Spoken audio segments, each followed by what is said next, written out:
चलिए चलिए class start करते हैं। कैसे हैं आप सभी? सभी अच्छे होंगे।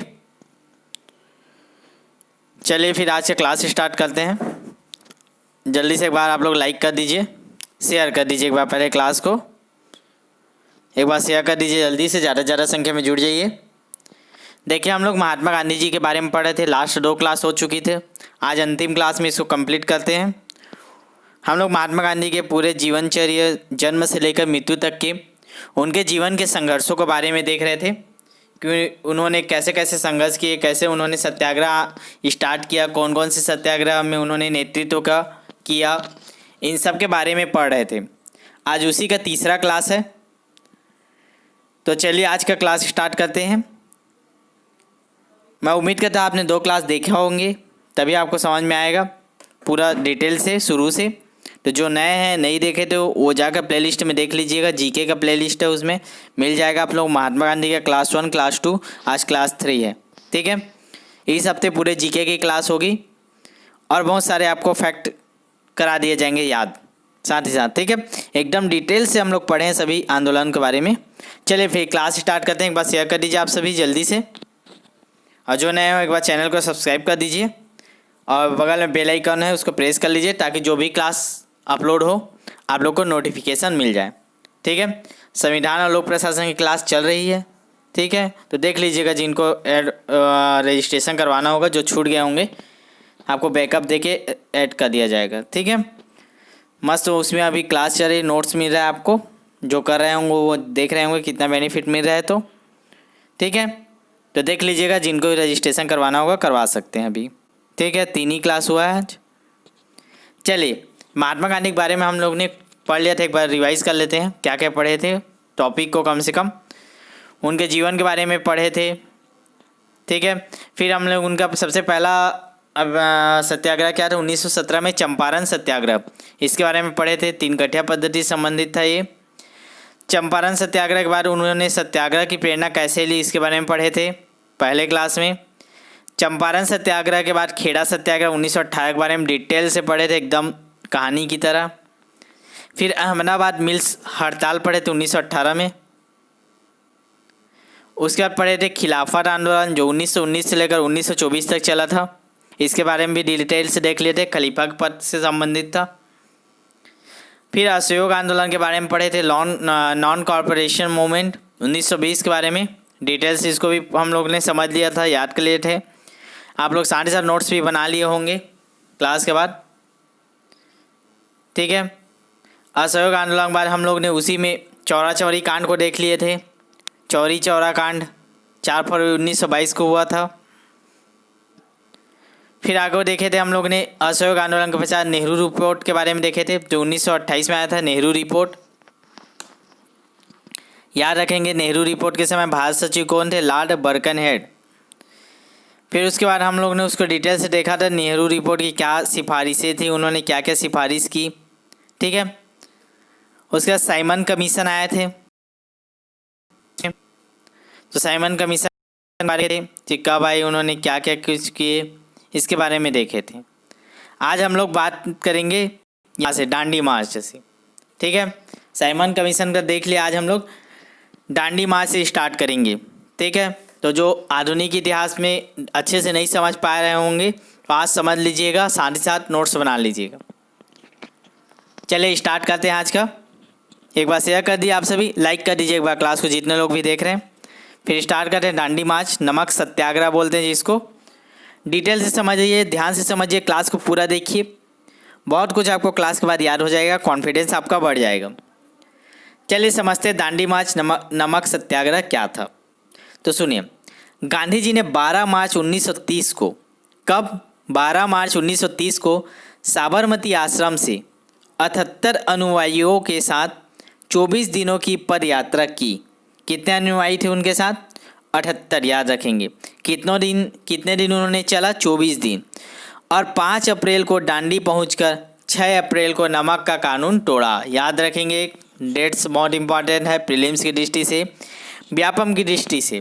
ठीक है, 12 मार्च को निकले उन्होंने, 12 मार्च 1930 को साबरमती आश्रम से। 78 अनुयायी उनके साथ थे। 24 दिनों तक उन्होंने पैदल यात्रा की और अंततः 5 अप्रैल को पहुंच गया वो डांडी और जाकर 6 अप्रैल को नमक कानून तोड़ा। 5 को पहुंचे, 6 को तोड़ा, याद रखेंगे। फिर आगे ध्यान देंगे, सुभाष चंद्र बोस ने इसकी तुलना नेपोलियन के पेरिस मार्च, मुसोलिन के रोम मार्च से की। जो इनका दांडी मार्च था उसकी तुलना बोल रहे हैं ना, सुभाष चंद्र बोस ने इस दांडी मार्च की तुलना नेपोलियन के पेरिस मार्च और मुसोलिन के रोम मार्च से की। ठीक है, मार्च मतलब चलना। ठीक है, धड़सना में नमक सत्याग्रह का नेतृत्व सरोजनी नायडू, इमाम साहब, मणिलाल, गांधी जी के जो बेटे थे ने किया था। याद रखें, धड़सना में देश में सभी जगह नमक बनाया गया था और तोड़ा गया था। छत्तीसगढ़ में भी देखेंगे हम लोग, रायपुर में नमक बनाए थे, तोड़े थे, उसके बारे में आप सीजी हिस्ट्री में पढ़े होंगे, आधुनिक इतिहास में। तो वैसे ही धड़सना में नमक सत्याग्रह का नेतृत्व सरोजिनी नायडू ने किया, इमाम साहब थे, मणिलाल, गांधी जी के जो बेटे थे, इन्होंने किया। देश के विभिन्न भागों बारे में देखते हैं। उत्तर पूर्व ऊपर की ओर, ठीक है, जहाँ अपना 7 सिस्टर है उस साइड। इस आंदोलन का नेतृत्व 13 वर्षीय नागा महिला ने किया। जवाहरलाल नेहरू ने इन्हें रानी की उपाधि दी। याद रखेंगे, उत्तर पूर्व में इस आंदोलन का जो दांडी मार्च है उसका नेतृत्व किसने किया? तो मात्र 13 वर्ष की नागा महिला ने किया, जिसको बाद में जवाहरलाल नेहरू ने रानी की उपाधि दी। इन्हें नागालैंड की जॉन ऑफ द आर्क भी कहा जाता है। याद रखेंगे, ये नागालैंड की थी, इन्हें जॉन ऑफ आर्क भी कहा जाता है क्योंकि इन्होंने नेतृत्व किया था, इसी कारण इन्हें नागालैंड की जॉन ऑफ आर्क भी कहा जाता है। याद रखेंगे, प्रीलिम्स में पूछ सकता है, व्यापक में पूछ सकता है, जॉन ऑफ आर्क किसे कहा जाता है? तो 13 वर्षीय नागा महिला थी, ठीक है, जिन्होंने उत्तर पूर्व में दांडी मार्च का नेतृत्व किया था। आगे बढ़ते हैं। ये होगा हमारा दांडी मार्च कंप्लीट। जो भी इम्पोर्टेंट फैक्ट थे जो आपको पता होना चाहिए था, याद हो गए, सभी को समझ गए दांडी मार्च के बारे में डिटेल से। अब देखते हैं गोलमेज सम्मेलन। गोलमेज सम्मेलन के बारे में पढ़ेंगे। राउंड टेबल समिट, गोलमेज सम्मेलन को क्या बोलते हैं इंग्लिश में? Round table summit. चलिए इसको भी समझ लेते हैं, गोलमेज सम्मेलन क्या था, लिखने आ सकता है मेंस में। तो ये मेंस के लिए भी नोट्स है, याद रखेंगे, नोट्स बनाते जाइए। साथ ही साथ आप सभी साइमन कमीशन की रिपोर्ट पर विचार विमर्श के लिए 1930 में प्रथम गोलमेज सम्मेलन हुआ। जो साइमन कमीशन बनाया गया था, उन्होंने जो रिपोर्ट प्रस्तुत किया था उसके विचार के लिए और विमर्श के लिए, मतलब क्या रखा जाए क्या नहीं, उनका जो उन्होंने प्रस्ताव रखा था। 1930 में लंदन में गोलमेज सम्मेलन हुआ। सदस्य की बात करें तो 89 सदस्यों ने भाग लिया था, किंतु कांग्रेस नहीं लिए थे। याद रखेंगे, गोलमेज सम्मेलन में 89 सदस्यों ने भाग लिया, किंतु कांग्रेस नहीं थी। फिर गांधी इरविन समझौता हुआ एक, ये भी मेंस के लिए इम्पोर्टेंट है। गांधी इरविन समझौता को समझाइए या गांधी इरविन समझौता को बताइए का क्वेश्चन बन सकता है। तो देखिए क्या था गांधी इरविन समझौता। ब्रिटिश राजनीतिज्ञ कांग्रेस व गांधी जी का साथ चाहते थे। जो ब्रिटिश राजनीतिज्ञ कांग्रेस व गांधी जी का साथ चाहते थे, याद रखेंगे, ब्रिटिश लोग कांग्रेस और गांधी दोनों का साथ चाहते थे। इसी के चलते गांधी जी और वायसराय के बीच, जो वायसराय कौन थे? इरविन समझौता हुआ। तो याद रखेंगे, नाम से ही पता चल जाएगा, गांधी इरविन समझौता। गांधी जी अपने गांधी बाबा थे और इरविन को थे वायसराय थे, इन दोनों के बीच समझौता हुआ क्योंकि ब्रिटिश चाहते थे कि हम गांधी जी का साथ मिल जाए तो हम कुछ भी कर सकते हैं, इसीलिए गांधी इरविन समझौता लाया गया। गांधी इरविन समझौता को उद्देश्य की बात करें, देखिए मेंस के फॉर्म में लिखा हुआ है सभी नोट्स। गांधी इरविन समझौते का उद्देश्य, इसके तहत कांग्रेस की ओर से द्वितीय गोलमेज सम्मेलन में भाग लेने व सविनय अवज्ञा आंदोलन में बंद करने की बात मान ली गई। ठीक है, देखिए अब ध्यान से समझिए, समझाता हूँ। जो गांधी इरविन समझौता, उसका उद्देश्य क्या था? तो इसके तहत कांग्रेस की ओर से द्वितीय गोलमेज सम्मेलन में भाग लेने, देखिए पहला गोलमेज सम्मेलन हुआ, 89 लोग ने भाग लिया, कांग्रेस ने भाग नहीं लिया। तो पहला उद्देश्य था कि कांग्रेस आप सब भाग लीजिए समझौता में, और दूसरा था आप जो सविनय अवज्ञा आंदोलन चला रहे हैं उसको बंद कर दीजिए। ये था गांधी इरविन समझौते का उद्देश्य, ये लेके आए थे अंग्रेज लोगों ने। ठीक है, तो अब याद रखिएगा, अब लिख लेंगे आप लोग गांधी इरविन समझौता क्या था और उसके उद्देश्य क्या थे, दोनों पॉइंट आपको दर्शा दीजिएगा, आंसर पर्याप्त हो रहेगा। ठीक है, समझ में आ गया। अब चलिए, अब उसके बाद फिर द्वितीय गोलमेज सम्मेलन होगा, अब कांग्रेस जाएगी। तो चलिए अब इसके बारे में समझते हैं। एक बार आप सभी क्लास को लाइक कर दीजिए, एक बार बेल आइकन प्रेस कर दीजिए जो नए हैं, ठीक है, और सब्सक्राइब कर दीजिए। ठीक, चलिए फिर आगे बढ़ते हैं। द्वितीय गोलमेज सम्मेलन 1931 में हुआ। याद रखेंगे द्वितीय गोलमेज सम्मेलन कब हुआ, तो 1931 में हुआ, जिसमें गांधी जी ने कांग्रेस के सदस्य के रूप में भाग लिया, लेकिन सांप्रदायिक समस्या के विवाद के कारण असफल रहे। 1931 में द्वितीय गोलमेज सम्मेलन हुआ, याद रखेंगे, जिसमें गांधी जी ने कांग्रेस के सदस्य के रूप में भाग लिया। ठीक है, गांधी इरविन समझौता में बोला गया था कि जो द्वितीय गोलमेज सम्मेलन होगा उसमें कांग्रेस भाग लीजिएगा, कांग्रेस के सदस्य का भाग लेना पड़ेगा। तो गांधी जी भाग लिए, पर ये दोनों सांप्रदायिक समस्या के विवाद के कारण असफल रह गया, द्वितीय गोलमेज सम्मेलन असफल रह गया। ठीक है, तो द्वितीय गोलमेज सम्मेलन से संबंधित जो इम्पोर्टेंट आपको जानना था वो लेके आ गए, इतना पर्याप्त है। याद रखेंगे कब हुआ था, 1931, और असफल रहा, गांधी जी इसमें भाग लिए थे। ठीक है, अब चलिए पढ़ेंगे हम लोग सविनय अवज्ञा आंदोलन। ठीक है, जो गांधी इरविन समझौता में बोला गया था कि आप सविनय अवज्ञा आंदोलन को बंद कर दीजिए। ठीक है, तो हमारे लिए जानना भी जरूरी है कि सविनय अवज्ञा आंदोलन था क्या, कब हुआ था। ठीक है, तो इसको भी हम लोग मेंस के फॉर्म में पढ़ेंगे और प्रीलिम्स के लिए जो भी इंपॉर्टेंट फैक्ट होंगे उनको इंक्लूड करके। ठीक है, चलिए फिर तैयार हो जाइए, चलिए समझते हैं इसको भी। सविनय अवज्ञा आंदोलन 1930 6 अप्रैल को, याद रखेंगे सविनय अवज्ञा आंदोलन की शुरुआत कब हुई, 6 अप्रैल 1930 को। डेट याद रखेंगे, प्रीलिम्स और सीजीपी के लिए इंपॉर्टेंट है। सविनय अवज्ञा आंदोलन की शुरुआत 6 अप्रैल 1930 को हुआ। विवरण की बात करें तो ब्रिटिश साम्राज्यवाद के विरुद्ध भारतीय राष्ट्रीय कांग्रेस एवं मुख्य रूप से गांधी जी के नेतृत्व में चलाया गया। ब्रिटिश साम्राज्यवाद के विरुद्ध भारतीय राष्ट्रीय कांग्रेस व मुख्य रूप से गांधी जी द्वारा सविनय अवज्ञा आंदोलन चलाया गया।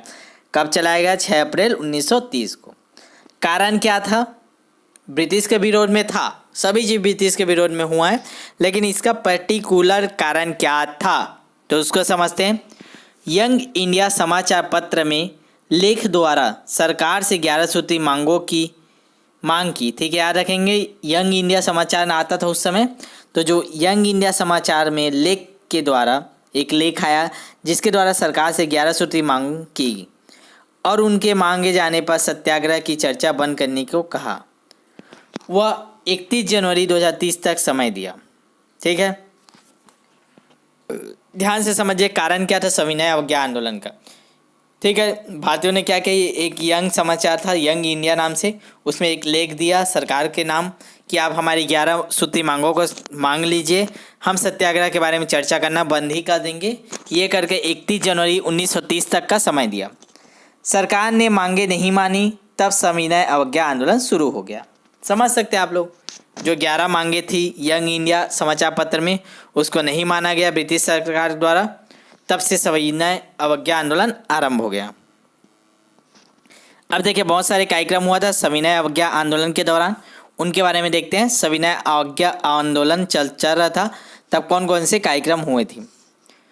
तो पहला कार्यक्रम नमक कानून तोड़ना, ठीक है, कर भुगतान न करना, विदेशी बहिष्कार करना, सरकारी सेवाओं का त्याग करना, ये हुआ था प्रमुख कार्यक्रम सविनय अवज्ञा आंदोलन के दौरान। तो याद रखेंगे सविनय अवज्ञा आंदोलन के दौरान कौन कौन से प्रमुख कार्यक्रम हुए थे, तो ये याद रखिएगा, नमक कानून तोड़ना, कर भुगतान न करना, विदेशी बहिष्कार, सरकारी योजनाओं का त्याग। ठीक है, अब सविनय अवज्ञा आंदोलन के उद्देश्य देखिए। तो उद्देश्य की बात करें तो कुछ विशिष्ट प्रकार के गैरकानूनी कार्य सामूहिक रूप से करके ब्रिटिश सरकार को झुका देना। इसका उद्देश्य था जो भी कानून ब्रिटिश सरकार ने बनाई है उसको तोड़ेंगे हम लोग कानून को, ठीक है, और गैर कानूनी रूप से उस कार्य को करेंगे जिसके लिए उन्होंने मना किया है, और सरकार को झुका देंगे। ये हमारा उद्देश्य था सविनय अवज्ञा आंदोलन का। अब देखिए सविनय अवज्ञा आंदोलन स्टार्ट हो गया 6 अप्रैल 1930 को। तो उसका प्रभाव क्या पड़ा ब्रिटिशों पर, इसके बारे में देख लेते हैं। ब्रिटिश सरकार ने आंदोलन को दबाने के लिए सख्त कदम उठाए और गांधी जी समेत अनेक नेताओं को जेल जाना पड़ा। तो याद रखेंगे गांधी जी जेल गए थे सविनय अवज्ञा आंदोलन के दौरान, उनके साथ में अनेक साथी भी थे। ठीक है, तो ये हो गया हमारा सविनय अवज्ञा आंदोलन 1930, 6 अप्रैल 1930। याद रखेंगे 6 अप्रैल 1930 सविनय अवज्ञा आंदोलन। अब चलिए अंतिम की ओर बढ़ते हैं, हम अंतिम पड़ाव पे हैं। ठीक है, लास्ट योजना देखते हैं, भारत छोड़ो आंदोलन, जो बहुत ही इम्पॉर्टेंट है सभी एग्जाम की दृष्टि से। क्विट इंडिया मूवमेंट बोलते हैं इंग्लिश में, क्विट इंडिया मूवमेंट, भारत छोड़ो आंदोलन आरंभ कब किया गया? 9 अगस्त 1942। याद रखेंगे भारत छोड़ो आंदोलन का प्रारंभ कब किया गया? तो 9 अगस्त 1942 को किया गया। वितरण की बात करें, भारत को जल्दी ही आज़ादी दिलाने के लिए महात्मा गांधी द्वारा अंग्रेजी शासन का फैसला था। ठीक है, भारत छोड़ो आंदोलन। इसका मूल मंत्र क्या था? इम्पॉर्टेंट है दोनों के लिए, मेंस प्रीलिम्स के लिए आप लिखेंगे, अच्छा मिलेगा नंबर इसी फॉर्म में। मूल मंत्र क्या था? करो या मरो, डू और डाई, डू और डाई, करो या मरो, ये मूल मंत्र था भारत छोड़ो आंदोलन का। परिणाम की बात करें तो भारत छोड़ो आंदोलन का परिणाम क्या हुआ, तो देख लेते हैं परिणाम के बारे में। यह आंदोलन भारत को स्वतंत्र भले न करवा पाया, लेकिन इसकी दूरगामी सुखदायी रहा, इसीलिए इसे भारत की स्वाधीनता के लिए किया जाने वाला अंतिम महाप्रयास बोला जाता है। याद रखेंगे, एक बार परिणाम को अच्छे से सुनिए। यह आंदोलन भारत को स्वतंत्र भले न करवा सका, लेकिन दूरगामी सुखदायी रहा, इसीलिए इसे भारत की स्वतंत्रता के लिए किए जाने वाला अंतिम महाप्रयास कहा गया। याद रखेंगे, महाप्रयास। अब देखिए इसके बाद माउंटबेटन की घोषणा हुई। माउंटबेटन की घोषणा हुई असहयोग आंदोलन के बाद। तो क्या था, चलिए जानते हैं माउंटबेटन योजना। तो याद रखेंगे लॉर्ड बावेल के स्थान पर, लॉर्ड बावेल के स्थान पर लॉर्ड माउंटबेटन को फरवरी 1947 में भारत का वायसराय नियुक्त किया गया। लॉर्ड बावेल के स्थान पर लॉर्ड माउंटेन को फरवरी 1947 में भारत का वायसराय नियुक्त किया गया। तब उसने ऐलान कर दिया कि ब्रिटिश सरकार को स्वतंत्रता दे दी जाएगी, लेकिन उसका विभाजन भी होगा। ठीक है, तो ये था हमारा माउंटबेटन योजना, जो असहयोग आंदोलन के, भारत छोड़ो आंदोलन के बाद आया था। याद रखेंगे 9 अगस्त 1942 को भारत छोड़ो आंदोलन स्टार्ट हुआ। इसी के बाद भारत छोड़ो आंदोलन के बाद लॉर्ड माउंटबेटन आए वायसराय बनकर। उन्होंने लॉर्ड माउंटबेटन की घोषणा के नाम से घोषणा दिया। ठीक है, तो ये था हमारा आज की क्लास, माउंटबेटन योजना की घोषणा। आज हमारा गांधी जी और उनसे जीवन में मरने तक के अंतिम क्षण तक जितने भी सत्याग्रह या आंदोलन का नेतृत्व किया या भाग लिया, उन सब के बारे में हम लोग ने 3 क्लास में डिटेल से पढ़ लिए हैं। मेरे को लगता है इतना पढ़ना आप लोगों के लिए सफिशिएंट है। इससे आप लोग के जो आधुनिक इतिहास की क्वेश्चन बनेंगे वो भी आपको इससे कवर हो जाएंगे। तो एक बार आप लोग ज़्यादा से ज़्यादा संख्या में शेयर कर दीजिए, और जिनका इसका PDF चाहिए था वो ग्रुप में आपको PDF के लिए जो भी प्रोवाइड हो जाएगा, तो देख लीजिएगा जिनको भी चाहिएगा PDF। और आप लोग एक बार शेयर कर दीजिए, लाइक कर दीजिए और बेल आइकन को प्रेस कर दीजिए जो नए हैं। ठीक है, धन्यवाद। मिलते हैं कल एक नए क्लास के साथ। जीके की कुछ स्पेशल लेके आएंगे, साइंस से रिलेटेड लेके आएंगे, क्योंकि साइंस से रिलेटेड बहुत कुछ आता है पेपर में, हम लोग बहुत कम किए हैं। ठीक है, तो कल लेके आते हैं नया क्लास। तब तक ले आप एक बार लाइक कर दीजिए और धन्यवाद, शेयर भी कर दीजिए।